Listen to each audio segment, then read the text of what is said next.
Hi, I'm Leslie Sultan. I'm an estate planning attorney in New York, and I'm here today to give you some tips to help you protect your assets if you do not yet have a will. And the reason that's important is because you don't necessarily need one right now, but you do want your family to know where your assets are or how to find them in the event that something happens to you. So, for example, your bank accounts. Do you have multiple bank accounts? Where do you keep your statements? How would your family find those statements if they needed to locate them? For example, you could do a folder, a nice pretty one, or even a simple one that says bank accounts, and put it somewhere that's easily accessible and people can find it.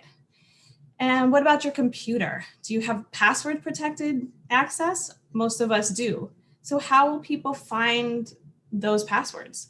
And obviously you have those passwords for a reason, but we've got to figure out a way to give at least one person access or let them know where those passwords are. Maybe you can keep them in the same folder.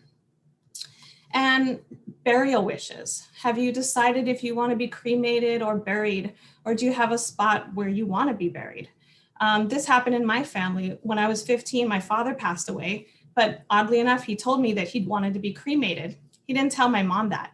So when he died, my mom was getting ready to buy a plot, and she said, "I'm going to bury your father." And I said, "Why?" "He wants to be cremated."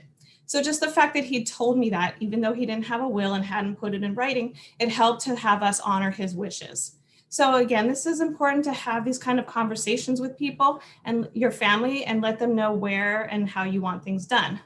And maybe you have parents and maybe they've already done a will, but you don't know yet where they keep their assets and where their files are located. So this is a good conversation to maybe have with your family. "Hey, mom, dad, where do you keep your financial records? Who's your accountant in case we need to reach them?" So even though you may not have a plan yet and are working on one, these are conversations to have to help you prepare in case something does happen. Another thing I would encourage you to do is look into your state's Unclaimed Funds website. This is a website that stores all information on unclaimed funds. So for example, if you were in college and you had a bank account and then you moved and moved and moved, and that bank account had some leftover money in it, it's in an unclaimed funds account. So you can access it by putting in basic information and then retrieving your money. And that's something that your family would have to do if they can't locate your funds. Also, a friend of mine just passed away. His wife had a terrible time trying to find all his assets. In fact, it took her 2 months and she found 14 bank accounts for him.